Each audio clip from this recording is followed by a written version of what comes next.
दोस्तों नमस्कार। मैं हूं आलोक पाठक और आप देख रहे हैं खबर दस्तक। 6 फरवरी का दिन है आज। मैं लखनऊ में गया था अपनी वाइफ के साथ चाय पीने के लिए।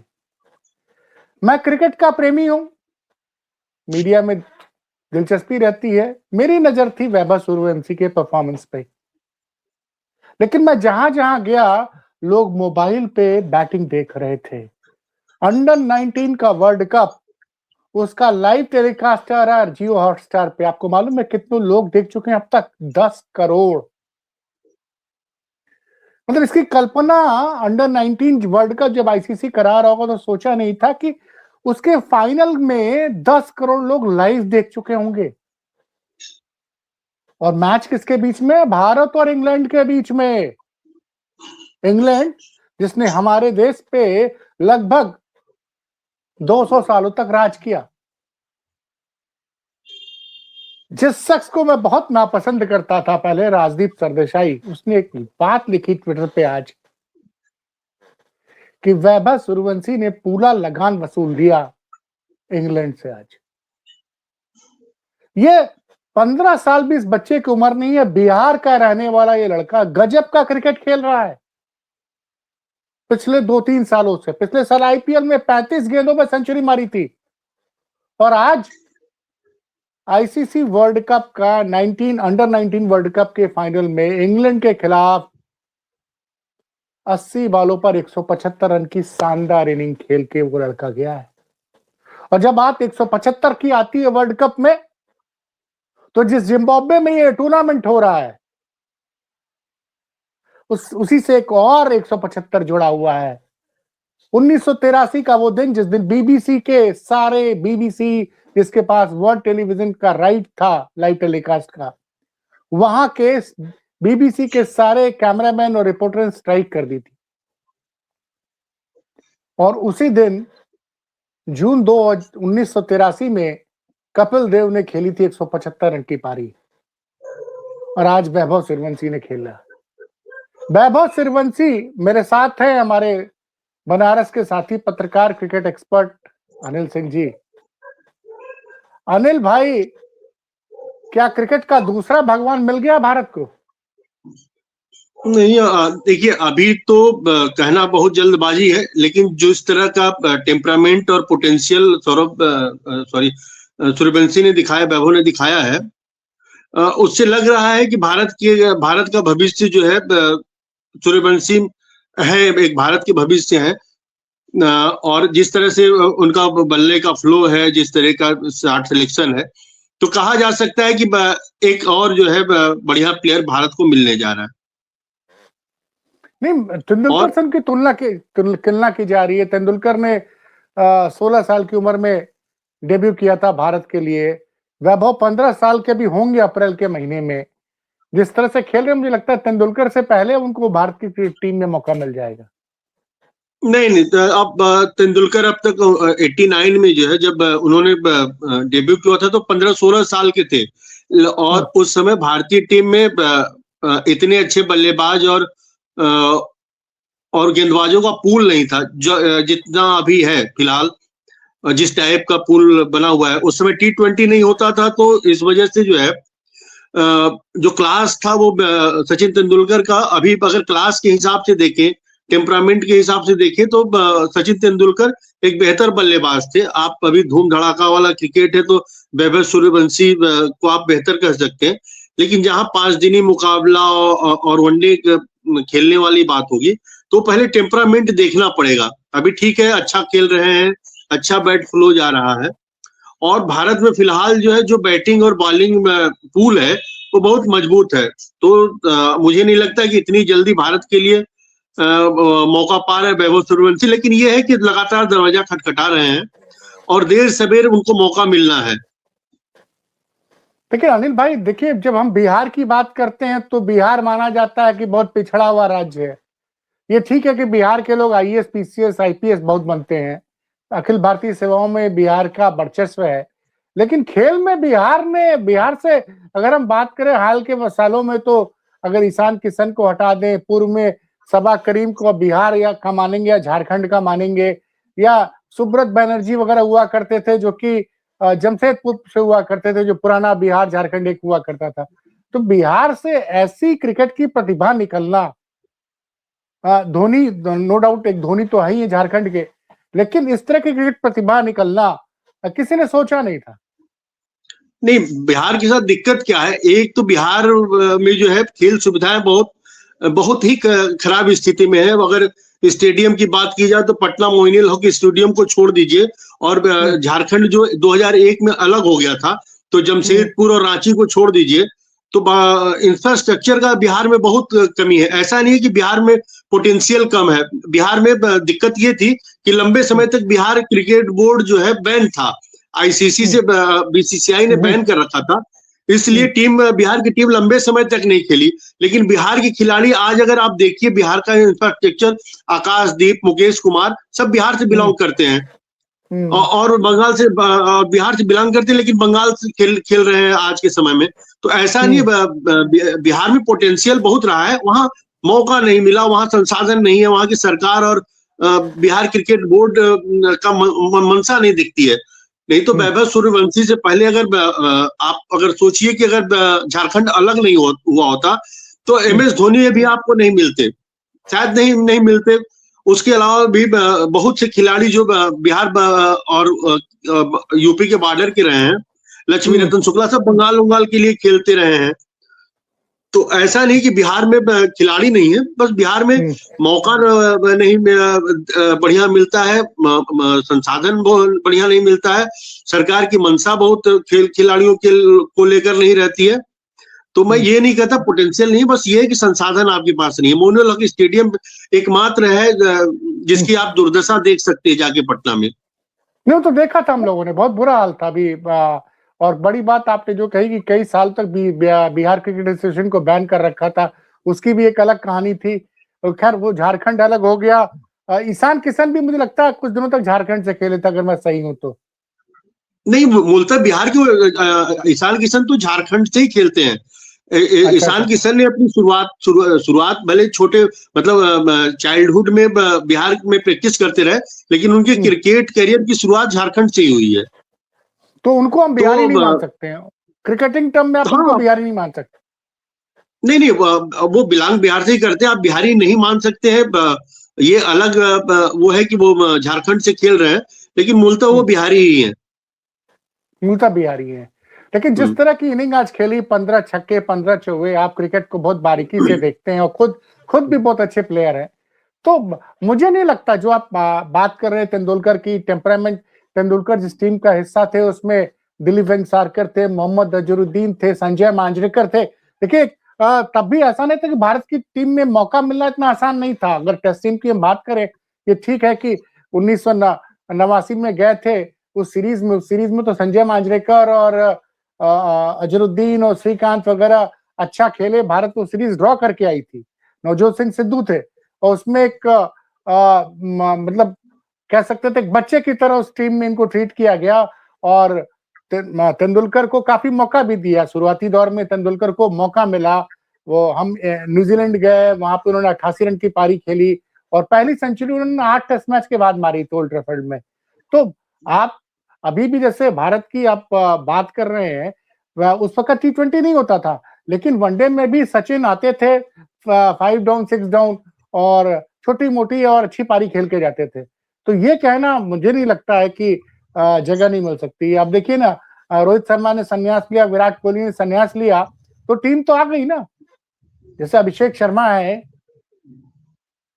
नहीं, सचिन के समय में जो टीम थी, अभी आपके पास पूल बैटिंग में IPL आने के बाद जो है बहुत से बैट्समैन है जो एक्सपोजर पा रहे हैं, और 88-89 में सचिन तेंदुलकर को ज्यादा बेनिफिट इसलिए मिला कि वो मुंबई से खेलते थे। और जिस दौर में सचिन खेल रहे थे, उस दौर में 3-4 जगह से ही टीमों का सिलेक्शन होता था। आज पूरे देश के किसी भी हिस्से से जो अच्छा खेल रहा है वो एक्सपोजर पाके टीम में आ सकता है। लेकिन जब सचिन खेल रहे थे तो 4-5 जगह ऐसे थे, दिल्ली हो गया, मुंबई हो गया, हैदराबाद हो गया, चेन्नई हो गया, और थोड़ा बहुत बेंगलोर हो गया, कलकत्ता भी आउट ऑफ सिलेबस था उस दौर में। तो सचिन को इसलिए मिल गया कि सचिन ने शुरुआत में सेंचुरी मार दी अपने पहले मैच में, रणजी के डेब्यू में, दिलीप ट्रॉफी में मार दिया। तो एक 15 साल का लड़का जब अच्छे बॉलरों को खेल के आया तो उस समय उसको टीम में मौका मिल गया एक चयन के लिए। और उस दौर में कुछ टीमें थी लेकिन इतना बड़ा पूल नहीं था कि वो है। आप 1988 में अंडर 19 की मैं बात करूं तो पहली बार 1988 में जब हुआ था तो उस टीम में नरेंद्र हिरवानी, परवीन आमरे, वेंकटपति राजू जैसे प्लेयर थे। और उसके बाद सुब्रतो बनर्जी, ये सब पहले 1988 के सॉरी सुब्रतो बनर्जी तो बाद वाले उसमें है। 1988 में नरेंद्र हिरवानी, वेंकटपति राजू, परवीन आमरे अंडर 19 मैच खेल रहे थे। उसमें सचिन तेंदुलकर का हालांकि चयन नहीं हुआ था, लेकिन वो ये टीम में बाद में इंडियन टीम में आए तो उस समय पूल जो था वो अंडर 19 से बहुत खिलाड़ी आए। बाद के दौर में अगर आप देखेंगे तो मोहम्मद कैफ, वीरेंद्र सहवाग, रविंद्र जडेजा, विराट कोहली, रोहित शर्मा, ये सब अंडर 19 के, मनीष पांडे, रितेंद्र सोढ़ी वगैरह। हालांकि रितेंद्र सोढ़ी एक बढ़िया ऑलराउंडर थे लेकिन इंटरनेशनल पे चमक नहीं पाए, लेकिन अंडर 19 में उन्होंने बहुत अच्छा छाप छोड़ा था। तो ऐसा नहीं है, अंडर 19 खेल रहे हैं वैभव सूर्यवंशी, उनके लिए दरवाजे खुले हुए हैं। लेकिन फिलहाल जो टीम है, फिलहाल वनडे और T20 में तो मजबूत टीम है, उसमें जगह बनाना।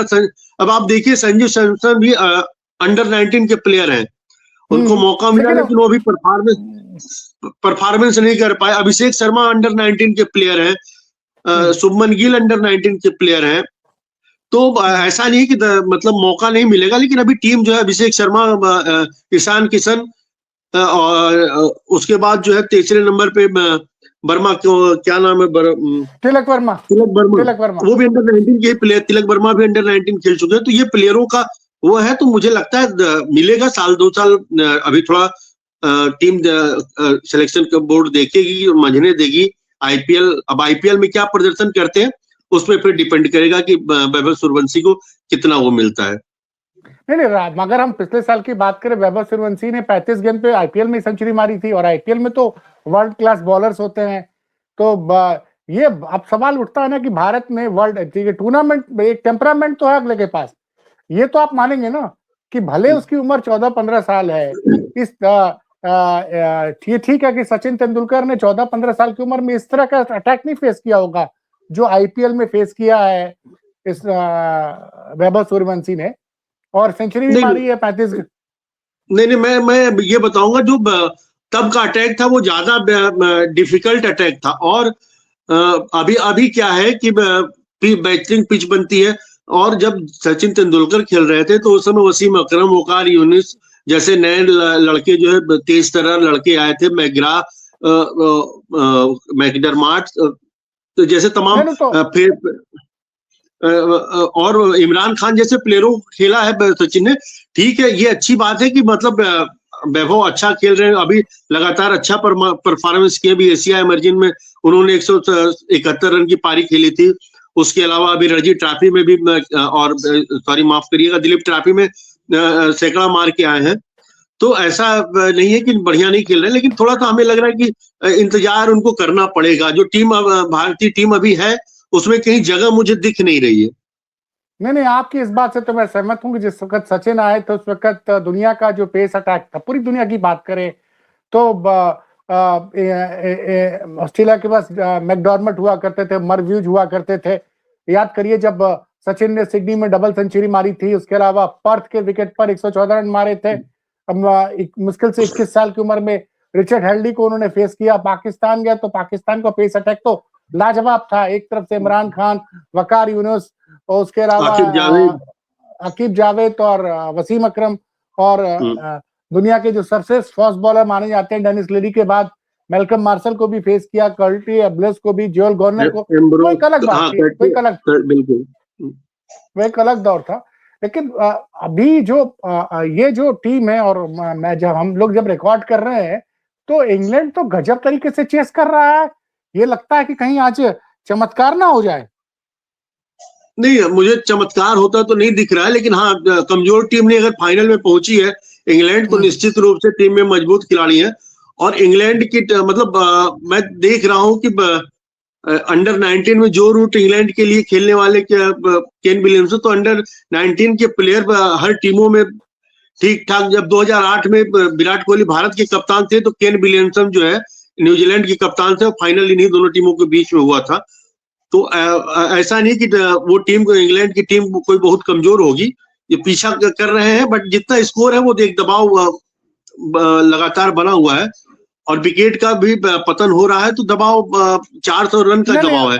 नहीं, अब तो अचानक से मैं देख रहा हूँ स्कोर तो अच्छा किया इंग्लैंड ने, लेकिन अभी देख रहा हूँ, मैंने चेक किया 178 पर 7 विकेट हो गए। अब तो असंभव है। रन रेट उन्होंने मजबूत किया है, लेकिन उसके अचानक से जो टीम में एक जमाने में 15 ओवर में 128 रन बनाई थी, अगले 7 ओवर में उसने 5 विकेट गवा दिए। तो ये कहते हैं कि भारत, मुझे अब ये एक बात अनिल जी ये समझिए कि अगर ये टूर्नामेंट अब लगभग मुझे लगता है कि भारत जीत गया है, तो भारत के पास चैंपियंस ट्रॉफी है, भारत के पास T20 वर्ल्ड कप है, भारतीय महिला टीम के पास वनडे का वर्ल्ड कप है।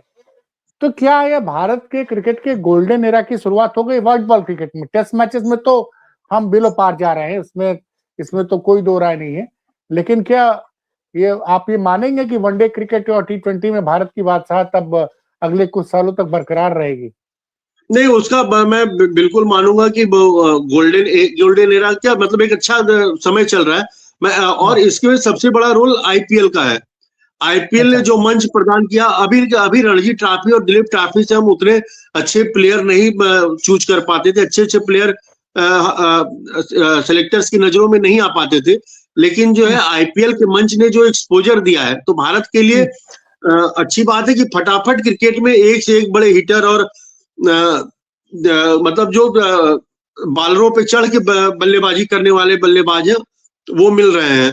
और जिस टाइप से चल रहा है कि आप चैंपियंस ट्रॉफी आपके पास है, T20 वर्ल्ड कप आपके पास है, महिला विश्व कप आपके पास है, तो इसमें एक रोल जो है बीसीसीआई का भी कि पैसा आ रहा है तो इंफ्रास्ट्रक्चर पे वो इन्वेस्ट कर रहे हैं, खिलाड़ियों के प्रदर्शन को लेके, संसाधन को लेके और स्टेडियम वगैरह सुविधाओं को लेके जो है वो काम कर रहे हैं, तो उसका भी असर दिख रहा है। लेकिन एक दिक्कत ये भी कि फटाफट क्रिकेट आने से टेस्ट क्रिकेट का जो है स्तर कहीं ना कहीं कमजोर होता जा रहा है। मैं उसी पे आने वाला था। आप सोचिए कि भारत पिछले 5 टेस्ट मैचेस जो बड़े मतलब मेजर टेस्ट प्लेइंग कंट्रीज है, आप बीच में अफगानिस्तान से जरूर जीत गए, लेकिन 3 टेस्ट मैच आप हार जाते हैं न्यूजीलैंड से, फिर 2 टेस्ट मैच आप साउथ अफ्रीका से हार जाते हैं, और भारतीय पिचेस पे साउथ अफ्रीका के एक स्पिनर 8 साल बाद आता है, वो उसको आप नहीं खेल पाते हैं। मैं उसी पे बात करने वाला था कि भारत जो है स्पिनरों से आउट हो रहा है। अब भारत में जिस देश में जो है, जिस क्रिकेट टीम में सचिन तेंदुलकर, बीबीएस लक्ष्मण, राहुल द्रविड़, वीरेंद्र सहवाग जैसे बल्लेबाज स्पिन खेलने वाले बल्लेबाज हुआ करते थे, जो स्पिन को डोमिनेट करके खेलते थे, उस देश में, उस कंट्री में अब स्पिन को खेलने वाले बल्लेबाज ही नहीं है आपके पास, स्पिनर उनको आउट करने जा रहे हैं। आपने नाम तो लिया, लेकिन विराट और रोहित का नाम नहीं लिया। एक ही बार नहीं चले सब न्यूजीलैंड के खिलाफ, बाकी विराट और रोहित ने भी स्पिन बहुत लाजवाब खेला है। चेतेश्वर पुजारा थे, रहाणे नहीं चलते थे, लेकिन ये सारे प्लेयर्स रहाणे भी अच्छे बल्लेबाज थे, हालांकि वो तेज गेंदबाजी ज्यादा अच्छा खेलते थे।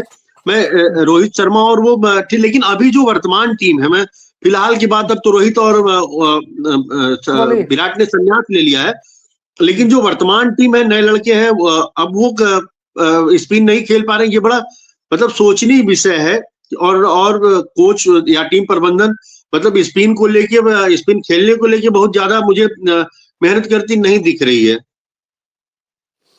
वो तेज गेंदबाजों को तो बड़े आराम से खेल ले रहे हैं, लेकिन स्पिनर जो क्लासिक बल्लेबाजी होती है, वो कहीं ना कहीं मुझे लगता है ना कि ये जो फटाफट क्रिकेट हो रहा है, इसका भी साइड इफेक्ट ये है कि आप स्पिन नहीं खेल पा रहे हैं, आप वनडे के मूड में ही है। स्पिन को खेलते समय भी टेस्ट की बजाय वनडे जो जैसे इंग्लैंड की टीम खेल रही है उस टाइप से खेलने की कोशिश कर रहे हैं, लेकिन होता क्या है ना कि आप जो है क्लास से खेलते हैं तो कहीं ना कहीं दिन माइंड में डाउट होता है कि तेज खेल खेले या परंपरागत तरीके से खेले, तो डाउट जो है नुकसान कर रहा है फिलहाल बल्लेबाजी को, और फटाफट क्रिकेट ने तो बदल ही दिया है सब कुछ। लेकिन एक अगर हम पुरानी बात करें, वेस्ट इंडीज का दौर था, क्लाइव लाइट की टीम थी 75 से लेकर 75 से लेकर 1990 के शुरुआती सालों तक उन्होंने डोमिनेट किया, टेस्ट क्रिकेट और वनडे में भी डोमिनेट किया। ऑस्ट्रेलिया ने तो क्रिकेट के हर फॉर्मेट में डोमिनेट किया, आज की डेट में वनडे क्रिकेट के चैंपियन है वो, और उसके अलावा टेस्ट चैंपियनशिप भी उन्होंने जीती थी, वर्ल्ड टेस्ट चैंपियनशिप। हम तो 2 बार फाइनल में पहुंच के हार गए। तो क्या मानते हैं कि अब जो कोहली के जाने के बाद से, रोहित शर्मा को तो हम नहीं मानते हैं, लेकिन कोहली तो प्योर टेस्ट प्लेयर थे, रहाणे थे, चेतेश्वर पुजारा, इनके जाने के बाद ठीक है, अब हमारे पास टेस्ट लेवल के प्लेयर नहीं बचे, क्योंकि ऑस्ट्रेलिया में हम हार गए, 8 साल बाद हारे 3-1 से। इंग्लैंड की जिस सीरीज को हमको बड़े आराम से जीतना चाहिए था, वहां वो अगर मैं बात करूं तो हेनरी बुक ने वो शॉट नहीं खेला होता तो शायद हम 3-1 से हारते, वो 2-2 ड्रॉ हो गया, अलग मुद्दा है वो। तो इंग्लैंड ने सुसाइड किया अंतिम मैच में, मुझे लगता है। तो ये जो वनडे क्रिकेट, T20 क्रिकेट तो बहुत अच्छा है, लेकिन टेस्ट मैचेस में क्या ये पैसा, आईपीएल का पैसा, इसका असर दिख रहा है कि खिलाड़ी टिक के खेलना नहीं चाहते, या उनका इंटरेस्ट नहीं रह गया? नहीं, मैं इसको नहीं मान रहा हूँ। मैं टीम सिलेक्शन में ही थोड़ी खामी देख रहा हूँ कि आप जो है अभिमन्यु ईश्वरन को ले जाते हैं, उन्हें एक मौका तक नहीं देते हैं, जो घरेलू क्रिकेट में लगातार अच्छा प्रदर्शन कर रहे हैं। ऐसे बहुत से प्लेयर हैं जो घरेलू क्रिकेट में लगातार अच्छा प्रदर्शन कर रहे हैं, लेकिन उनको आप लगातार मौका नहीं दे रहे हैं। और आप किसमें मौका अच्छा दे रहे हैं? क्योंकि रणजी ट्रॉफी के जो अच्छे प्लेयर्स, उनको मौका नहीं दिया जा रहा, जो कि सरफराज का भी नाम आता है। आप सरफराज को भी आप 2-4 मैच में मौका देके उन्होंने अपना प्रदर्शन किया। 1-2 मैच में फेल हो जाना कोई बहुत बड़ा नहीं है। आप कम से कम 10 मैच, एक प्लेयर को 10 मैच दे के देखिए, और बिना मौका दिए जो है आप टीम से निकाल दे रहे हैं, तो उसपे खिलाड़ियों के मनोबल पे भी असर पड़ता है। फिर और जब बाद में आप खिलाएंगे 1 या 2 मैच खिलाएंगे तो असर दिखता है, और उनके प्रदर्शन का फिर टीम पे भी असर पड़ता है। तो पहले तो जो सिलेक्शन प्रणाली है उसको, तो उसमें थोड़ा सा वो होना चाहिए।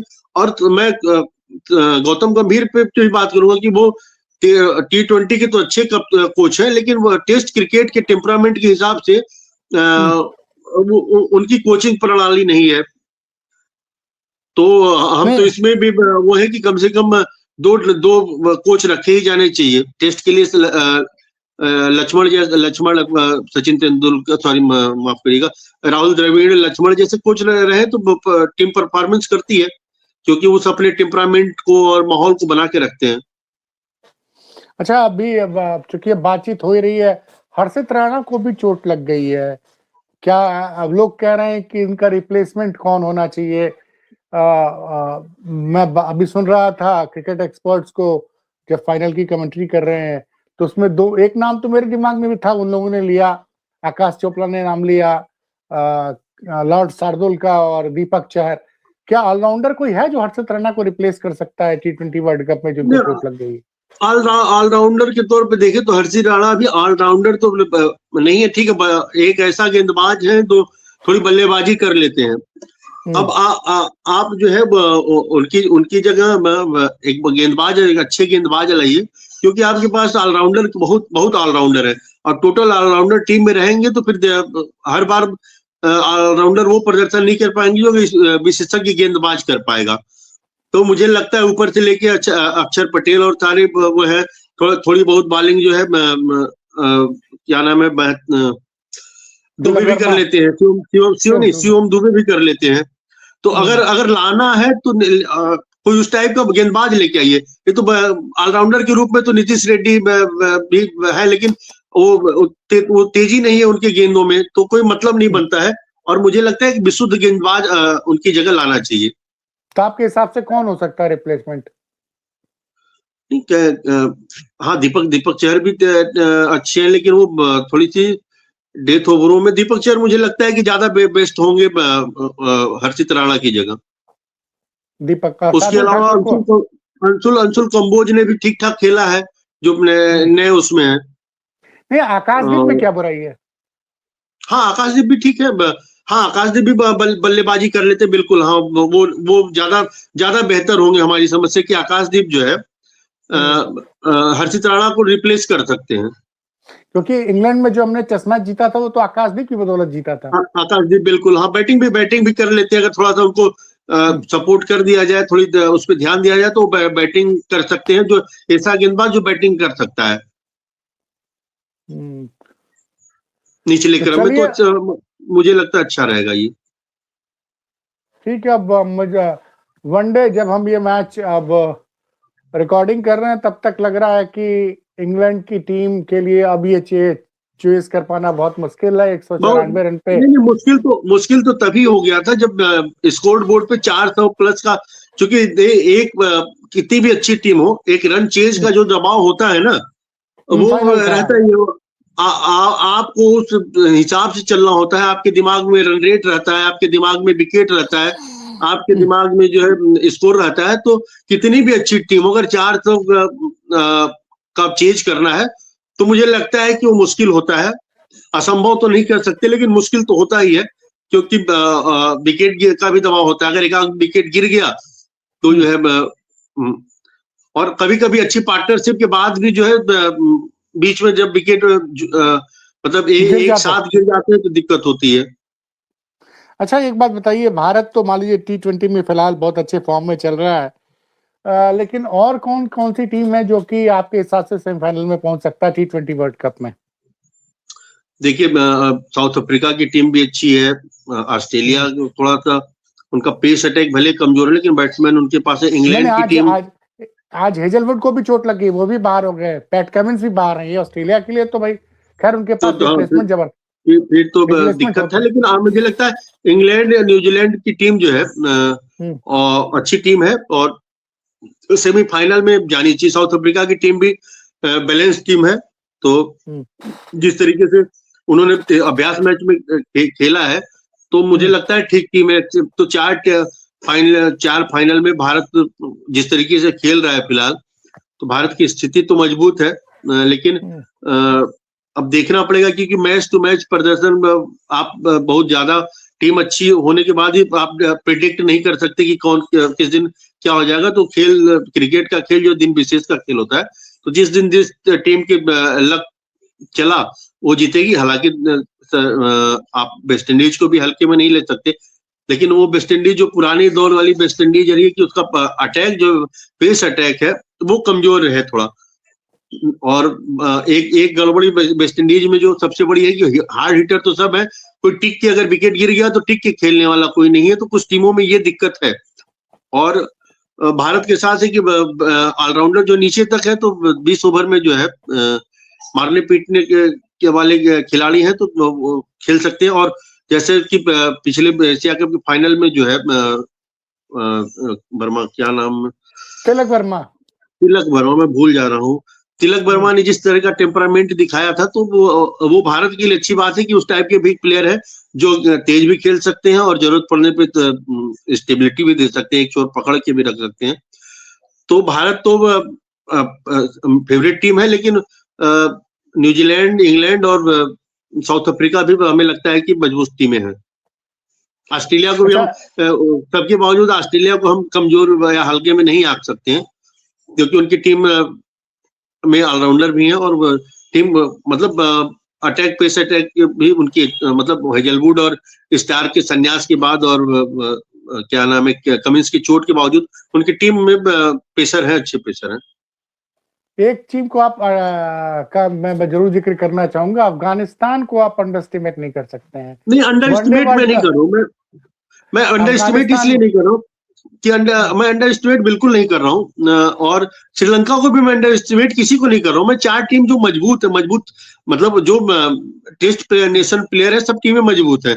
और मैंने कहा ना कि वो दिन विशेष की बात होती है, अच्छी टीमें भी धराशायी हो जाती हैं। आप भारत के नजरिए से देखिए कि विश्व कप भारत 9 मैच जीत के आया था और जिस डोमिनेट तरीके से जीत के आया था उसे ऑस्ट्रेलिया को हरा के आया था, लेकिन फाइनल में जो है हार गया। तो मैं ये नहीं कर रहा हूँ कि मतलब टीमें कमजोर है, दिन विशेष का खेल होता है। न्यूजीलैंड ऑस्ट्रेलिया, साउथ अफ्रीका सब मजबूत है, श्रीलंका भी इवन मजबूत है। और मैं अब तो अंडर डॉग भी नहीं कहता हूँ तो अफगानिस्तान को, अफगानिस्तान की टीम एक मजबूत टीम है। अभी अंडर 19 में उन्होंने सेमीफाइनल खेला है, तमाम ऑस्ट्रेलिया जैसी टीमों को पीछे छोड़ते हुए पाकिस्तान भारत के खिलाफ भी गजब 300 से एक नहीं, मुझे तो वर्ल्ड 2023 वर्ल्ड कप उनकी टीम में भी अच्छे जादरान और वो विकेट कीपर का नाम मुझे फिलहाल दिमाग में नहीं आ रहा, वो अच्छे गुरबाज हैं। हाँ, तो वो प्लेयर अच्छे हार्ड हिटर है और किसी भी टीम, किसी भी पेस, किसी भी अटैक के खिलाफ वो तेज खेल सकते हैं। तो मैं और उनकी बॉलिंग एबिलिटी भी, मुजीब और कैप्टन जो है, हाँ कैप्टन राशिद जो है वो तो अच्छे बॉलर है। तो मुझे नहीं लगता जो है कि टीम कमजोर है, लेकिन हाँ ये है कि इन टीमों के मुकाबले 19 थोड़ी 19 है। एक चीज और थी जो T20 वर्ल्ड कप होने जा रहा है, लेकिन जिस तरह की हम बात कर रहे हैं one day world cup, Rohit Sharma का इंटरव्यू आ रहा है कि 19 नवंबर को हमारा खराब कर दिया था जब भारत ऑस्ट्रेलिया से आ रहा था। अभी ऋषभ पंत ने कहा कि अगर मैं होता तो शायद नतीजा बदल सकता था, लेकिन मेरा ये मानना है कि हार्दिक पांड्या को अगर चोट न लगी होती वर्ल्ड कप में और हार्दिक पांड्या उस टीम के हिस्सा होते जो फाइनल में नहीं खेले, हार्दिक पांड्या उसके पहले ही टीम से बाहर हो गए थे चोट लगने की वजह से, तो हार्दिक पांड्या को चोट न लगी होती तो शायद, क्योंकि हार्दिक पांड्या ने कई बार जब टीम कोलैप्स करती है, मुझे याद आता है आईसीसी का वर्ल्ड कप चैंपियंस ट्रॉफी का फाइनल जो 2016 का था, पूरी टीम कोलैप्स कर गई थी, लेकिन हार्दिक पांड्या ने अकेले खड़ा किया था, भले हम हार गए, नहीं तो बहुत बुरी तरह से हारते इंग्लैंड। अब हार्दिक पांड्या की बात आप कर रहे हैं, तो आप ये सोच लीजिए कि भारत के पास हार्दिक पांड्या का विकल्प नहीं है। भारत ने बहुत कोशिश किया, लेकिन हार्दिक पांड्या एक ऑलराउंडर, हार्दिक पांड्या का विकल्प नहीं है। शिवम दुबे भी हैं, नीतीश रेड्डी भी हैं, लेकिन इनमें से कोई हार्दिक पांड्या का विकल्प नहीं है। तो आप बिल्कुल, और निश्चित रूप से जो है कि हार्दिक पांड्या का चोट लगना भारत के नजरिए से जो है बहुत नुकसानदेह रहा और अंतर पैदा हो सकता था, बिल्कुल अंतर पैदा हो सकता था। लेकिन जहां तक मैं मानता हूं कि कोलैप्स होने का कारण जो है ना, रोहित शर्मा की अति जो है तेजी हो गई। थोड़ा रुकना चाहिए था, उन्होंने अच्छा स्कोर कर लिया था उस ओवर में, तो अगर वो रुक गया होते तो फिर टीम का नीचे हार्दिक के नहीं रहने से भी अगर रोहित चल गए होते फाइनल में, तो फिर मैच का अंतर बिल्कुल निश्चित रूप से होता। हाँ, जब आप शुरुआत अच्छी दे चुके थे, 8 ओवर में 68 रन हो चुका था, तो आपको रुक जाना चाहिए था। एक ही ओवर में सारे रन बनाने की मानसिकता ने जो है टीम को डुबा दिया था, उसमें कोई दो राय नहीं। और दूसरा जो है, जहां तक हार्दिक है, तो हम आज तक भारत जो है कपिल देव के बाद हार्दिक ही है कि ऐसे प्लेयर मिले जो बॉलिंग और बल्लेबाजी में ठीक है। अदरवाइज हम कपिल के बाद दूसरा हार्दिक को ही मानते हैं कि जेन्युइन फास्ट बॉलर ऑलराउंडर है, और उनका विकल्प अब तक भारत के पास नहीं है। बहुत विजय क्या नाम है आए, और शिवम दुबे, नीतीश रेड्डी और एक दो और लोग हैं, शार्दुल, लेकिन वो उस जगह पे उस पे कोई पहुंच नहीं पाया है। हमारे भारत के पास हार्दिक का कोई विकल्प नहीं है, इसमें कहने में कोई गुरेज नहीं है। नहीं, बिल्कुल सही बात कर रहे हो। हार्दिक पांड्या ने T20 वर्ल्ड कप फाइनल में क्या बॉलिंग की थी। मतलब आज आप T20 लोग बात करते हैं कि बुमराह ने, नो डाउट बुमराह वर्ल्ड के बेस्ट बॉलर हैं, तो बुमराह से तो उम्मीद की जाती है, लेकिन जो अंतिम ओवर फेंका उसके पहले जो उसने क्लासन को आउट किया, हेनरी क्लासन को, उसी से तो मैच पलटा, बिल्कुल पलटा। और सबसे अच्छी बात है ना कि बुमराह जो है, सॉरी हार्दिक जो है वो विकेट टेकर ऑलराउंडर है। वो सिर्फ 4 ओवर या 2 ओवर कोटा पूरा करने वाले ऑलराउंडर नहीं है, वो विकेट टेकर ऑलराउंडर है, और विकेट लेते हैं, आपके लिए रन बनाते भी हैं, बचाते भी हैं, और जब जरूरत होती है तो तेज भी खेल सकते हैं, पावर हिटर भी हैं।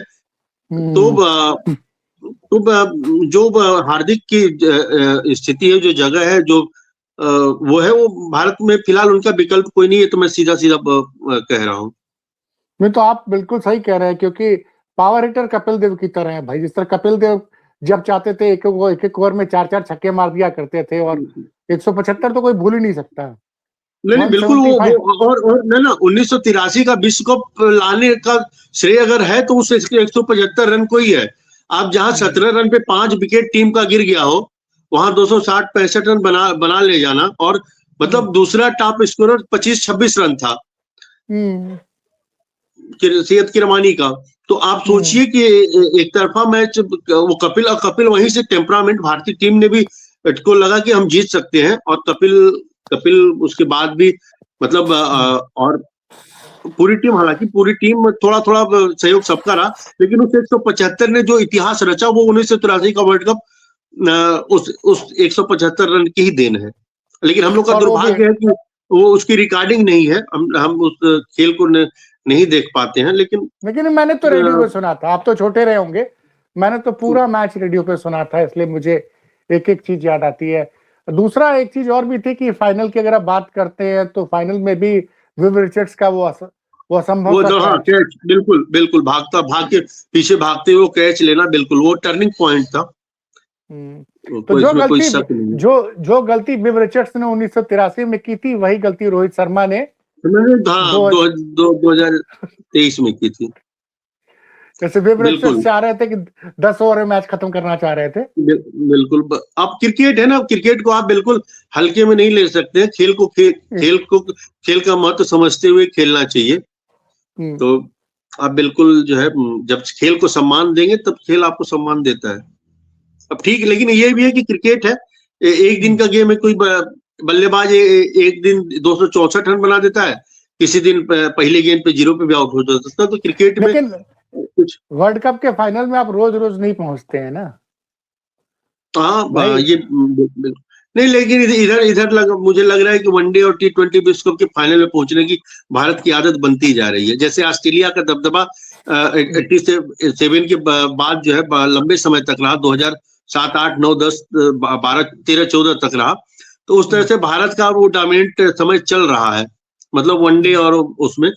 तो ये कितना समय चलेगा ये देखना होगा, क्योंकि हर टीम का एक काल होता है। तो जैसे